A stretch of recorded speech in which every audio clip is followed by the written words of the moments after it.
I'm on? Yeah, you're on. Awesome. Thanks for having me here. I'm Sonal, and I'm going to be talking about enabling contextual intelligence.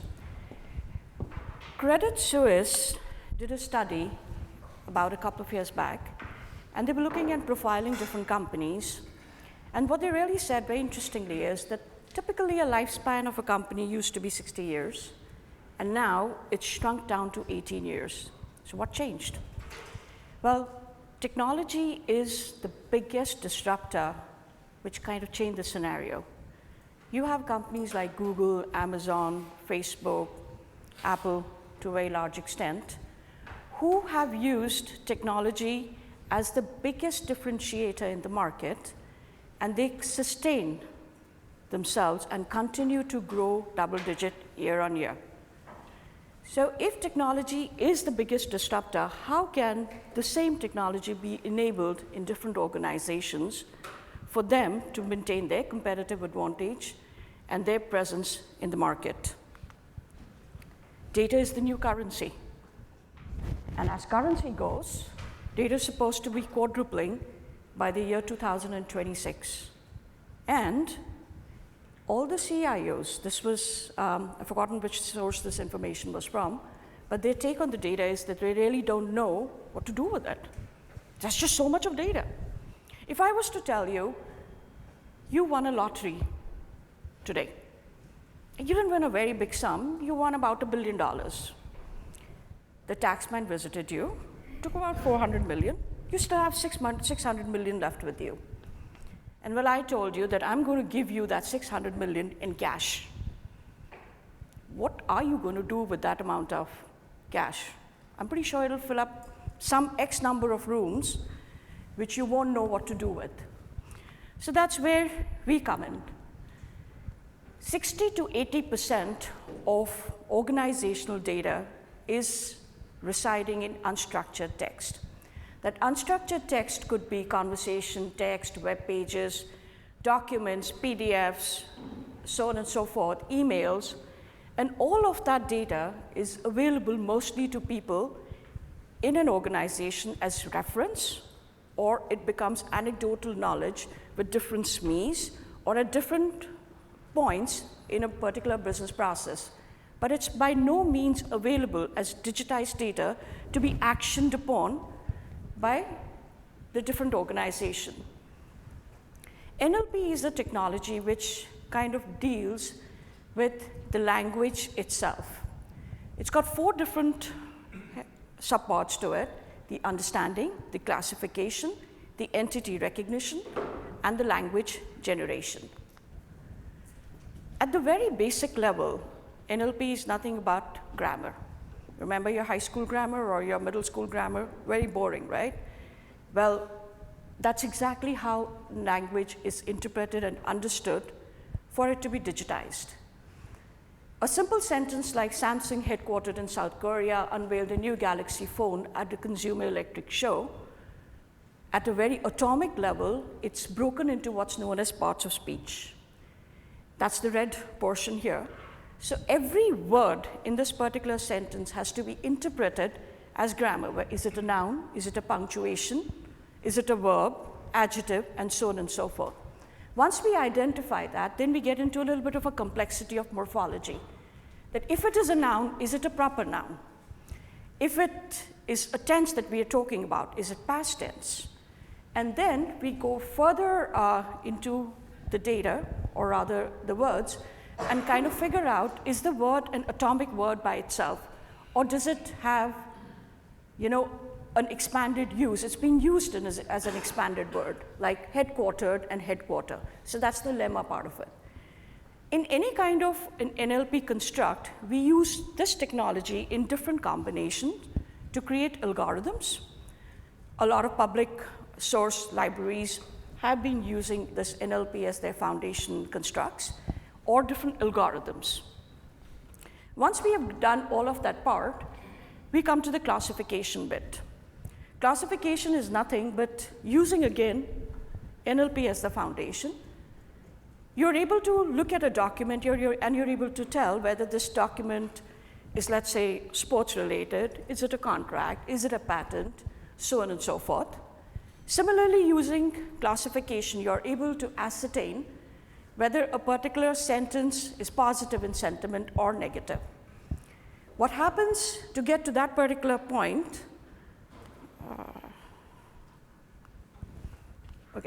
To get to this classification is an intermediate step, which is called labeling.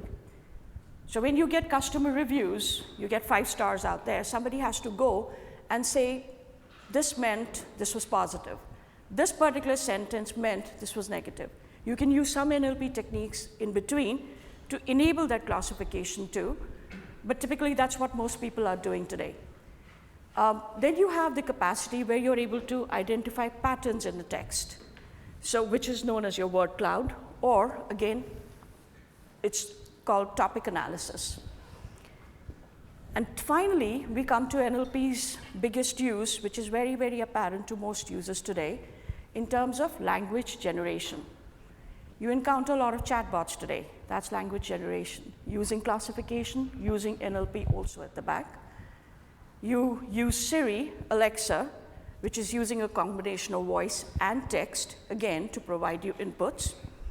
You pick up your phone, you're writing an email, you write a sentence, and it starts giving you choices of what your next word should be. That's also part of the natural language generation. Translation is another very big use case here. When we have done all of that classification, because all of that involves algorithms, a lot of programming, so on and so forth, we utilize that data in creating machine learning and deep learning models, which is quite the big buzzword today. And a normal data pipeline for AI consists of collecting of your inputs, cleansing, extracting, labeling, model creation. And it goes through training your model, which uses GPUs, which you might have heard of, and a lot of different processing power before they come into the point where that model can be used on a very quick basis, like Alexa uses a deep learning model. Chatbots all use deep learning models, where they're able to react to a particular input in a very fast manner.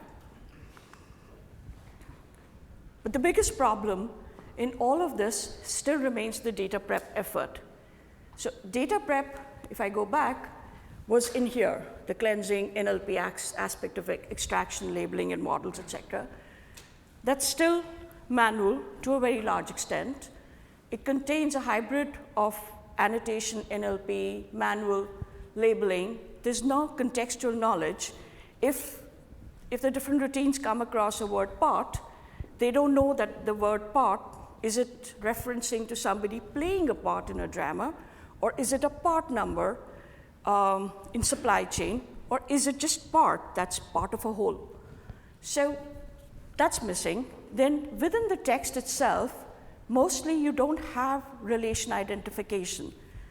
So how is one word related to the other? You have BERT, which is a model which has been published by Google, which does some bit of it, but not really completely. And then all these approaches are pretty much non-standard. They differ from one data scientist to the other, one organization to the other. If I was to take all those technologies which I just talked about and kind of bubble it up, this is the topic for today's presentation. And if I use all of that at the background, this is what I would get. It's a network diagram which talks about relationships of different elements of data or text in that entire set of sentences. Talks about contextual intelligence being related to an organization. It talks about contextual intelligence is related to CEO class decision making, and contextual intelligence related to using multiple sources of information, which are also used for decision making. So by doing this, what you have done is you've identified relations and context to a sentence which is available there. You have created a construct now which you can use for either finding patterns or not finding patterns or associating it with different constructs for some meaningful activity. Organizations typically, for those who've gone to the business school or not, When we talk about a company, we say that there are two major factors which influence a company: external factors and internal. External factors could be microeconomic, they could be macroeconomic, they could be social, political, or technological. Social factors are becoming more and more important now, because of a lot of change which is going on in our environment across the world. Also, the fact that there's so much use of social media in every aspect of our lives. What was my opinion earlier used to be just my opinion. Now I have the avenue to just put it out there, and then that gets countered as an opinion which is of a certain kind, and then there are certain other people who may be sharing the same, but that now is available in a public domain. A typical company would, to everybody's assumption, say that internal factors are influenced by the culture of the company. They're also influenced by the business processes which are followed, the leadership of the company, how employees learn, and how do they communicate. Because all these factors combined together add to what's known as the competitive advantage that particular company may have. Take Amazon for an example. They just have a single value. They're customer focused, period.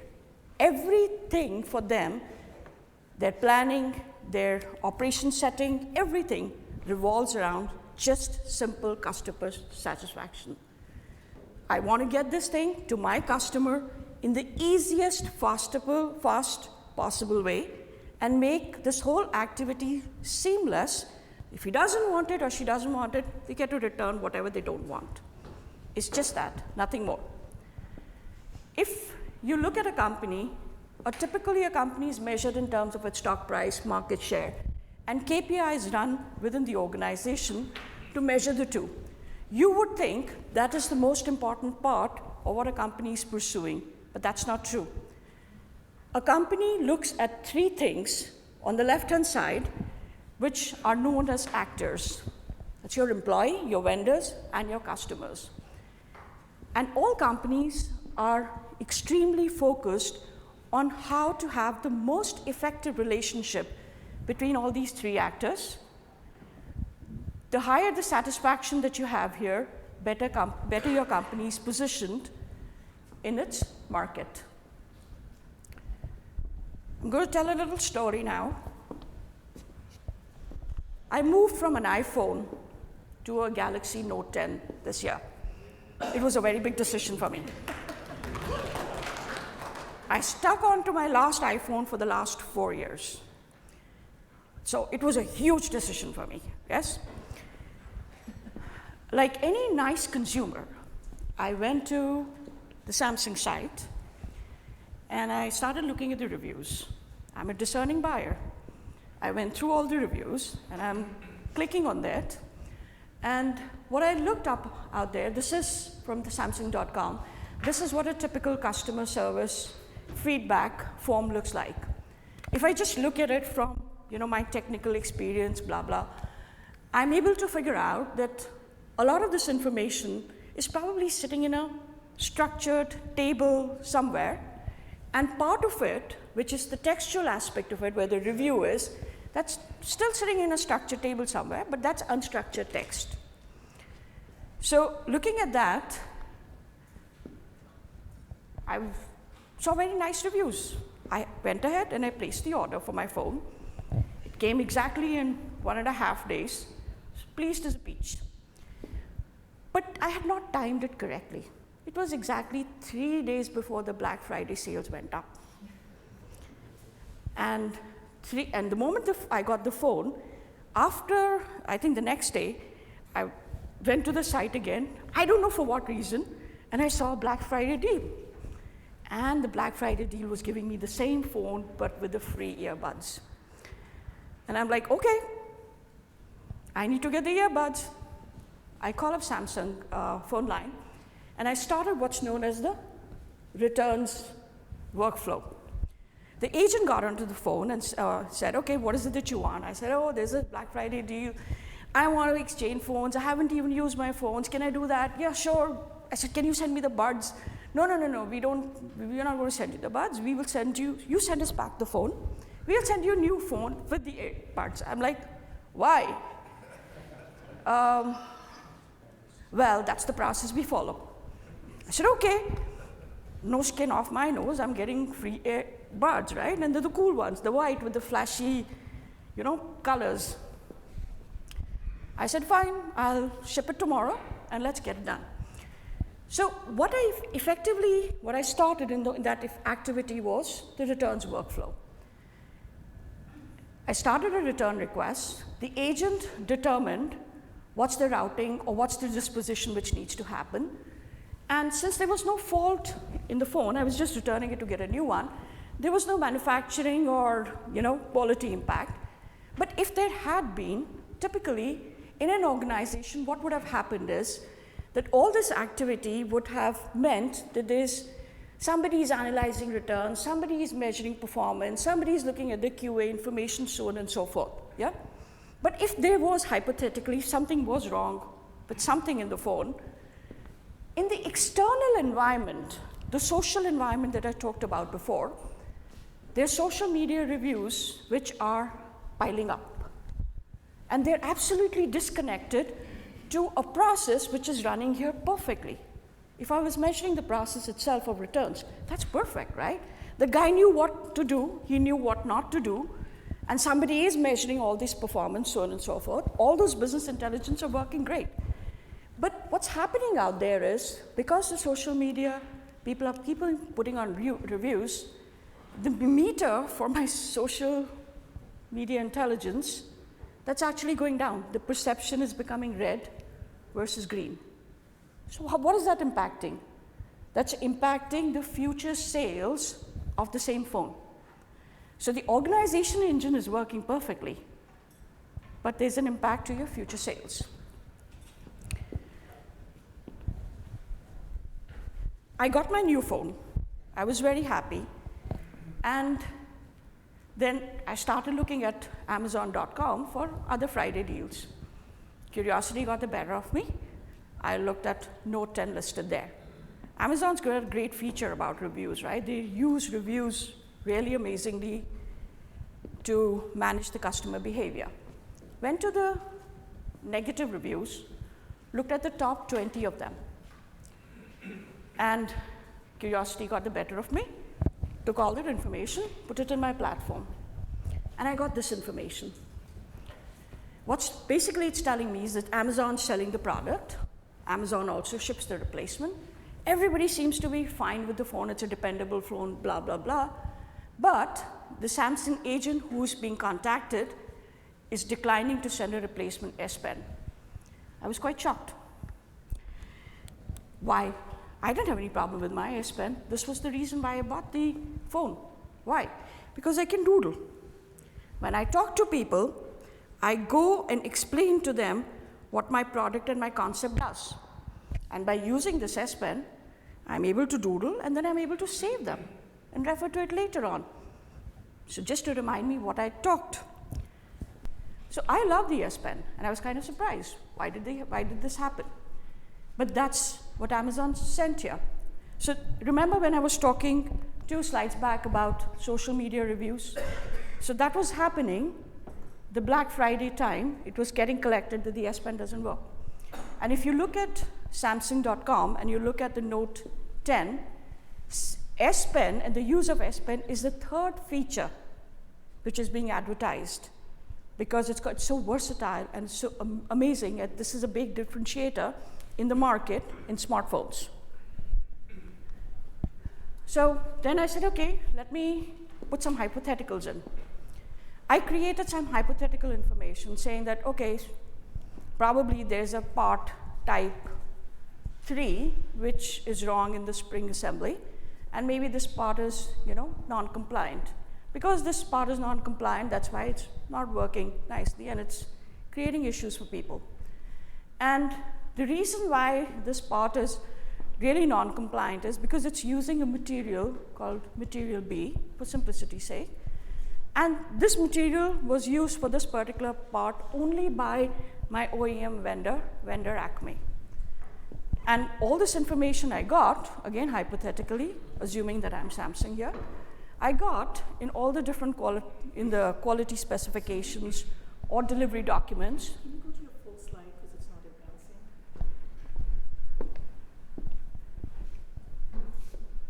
So if so basically what it's really pointing out to is that there's a vendor, Acme, who's an OEM vendor, again hypothetical, who has a material B, and because that material B is non-compliant, the type 3 spring has been used, and that's a part of the supply chain right now, and that's what's creating a problem. So all these three pieces of information really lead up to a business intelligence system which would look something like this. It's an intelligence system which is crossing business domains and is looking at what the problem is and what needs to be done to solve it. Anybody a Star Trek fan here? Nobody. Okay. Very sad.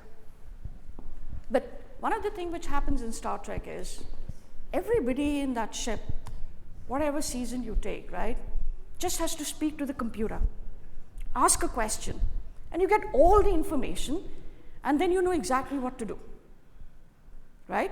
And once you've done that thing, that information goes back into the empirical database of something which was done in the past. Really an awesome system. Wouldn't we want to have something like this?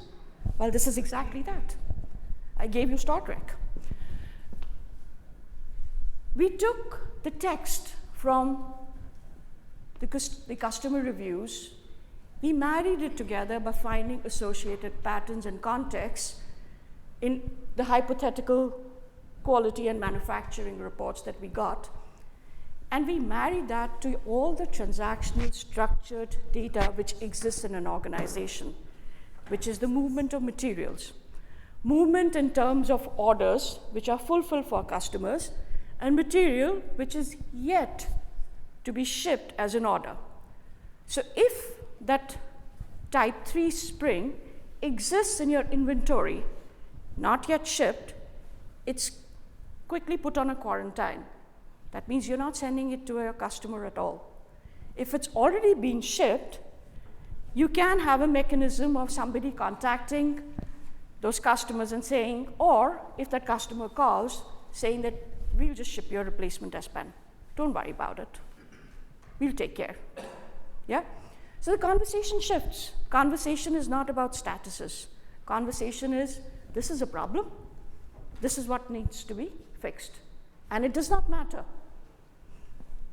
whether you are in supply chain, whether you're in customer you are in CRM, or whether you're in quality. We took care of solving what the problem is. And the reason why we were able to do this is because we're moving away from those siloed small bits of information which we typically capture in a transactional system. Because keep in mind, transaction systems are exactly what they are. They're supposed to conduct a transaction. So our landscape changes. In a contextually enabled organization, all the siloed analysis and performance which was being done after the fact of an incident, you really don't need to do that anymore. Because it's simple. There's a problem. Here is the problem. This is why it is. This is what you need to do and fix it. The conversation changes. We still use structured data, but we enable it by all the unstructured data, which is 60 to 80% of your organization. And keep in mind, the 60 to 80% of the unstructured data is all aligning to whatever are the internal factors which influence an organization. Learning, all in training documents. Business processes, all in business process documents or knowledge management systems. All offline. Technical specifications, design specifications, all in offline documents. Now we're taking all of those documents, all that information, and bringing it to an organization where it's not used for reference, it's used to conduct business. your KPIs change. Because now, even though you're measuring the same things, but you're measuring them in a very different manner. It's contextual, it's prescriptive. It's not telling you a problem, it's telling you what to fix.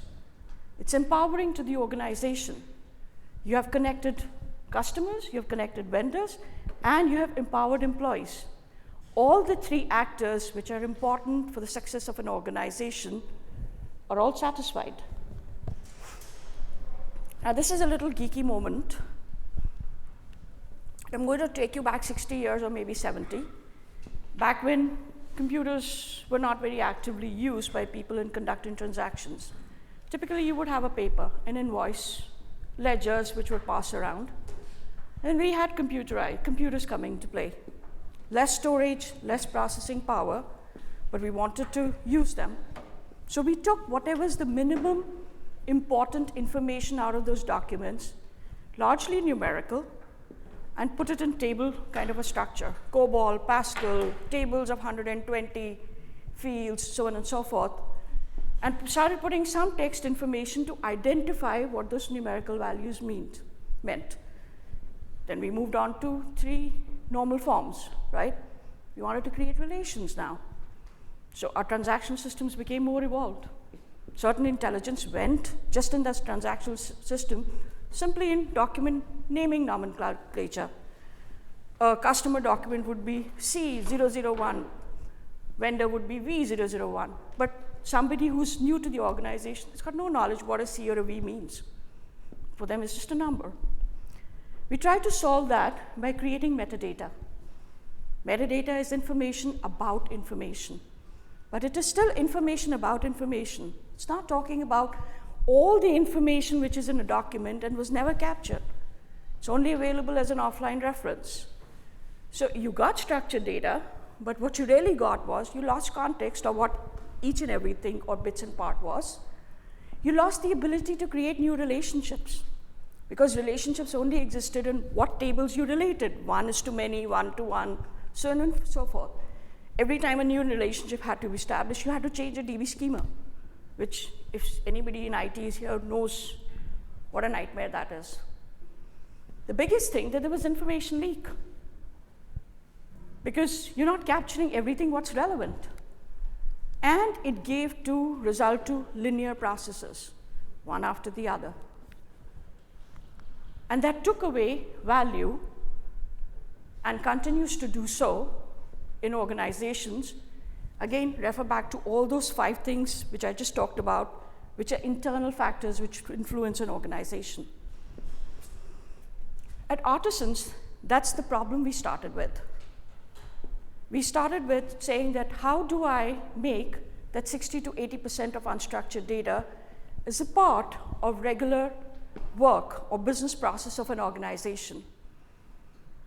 When we started trying to solve for it, we ran across the same data prep issues that I had, or the challenges that I had talked about before.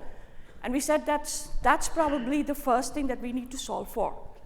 It should be as easy as somebody calling a REST API, either sending a document or some text, and all information needs to come back to whatever calling system it is, even if it's ours, with an extracted information which all makes sense. It's complete. It's labeled to be used in deep learning or machine learning, if that's what I want to do. It's got all context related to it. It's got all relations identified. It's in a manner that I can use further to create intelligence. So that's what we did. We created a platform which is 100% automated. You send a document, you get a result back, and it's a complete result. You don't need to do anything to it. The next thing that you do is you ingest it, and you move forward, and you say, okay, how am I going to be using it, right? Do I need to put it into a graphical database to query as a knowledge management, or do I need to do further machine learning or deep learning on it and move on? Or how do I visualize it after that? Then we went into the methodology, which basically says, we're not 100% automated on that yet, that whatever visualization I get, you remember this particular dashboard? So this dashboard is in beta right now. It's created by auto-generating the visuals that you see. So in typical Tableau or any other decision support system, when you get data, you get tabular data, and then you use that, drag and drop, and you build charts, so on and so forth. What's inherent in the use of that is your knowledge of creating those charts, your familiarity with that tabular data. We don't go into any of that. We create the visualization automatically. So all this, whatever you're seeing, is our parsed input joined with structured data to create this UI for you automatically. What we are doing here, what we are trying to do is to give you now next 2 or 3 choices that if you don't want to look at a pie, you want to look at some other graph, you can do that because visually that's more appealing to you.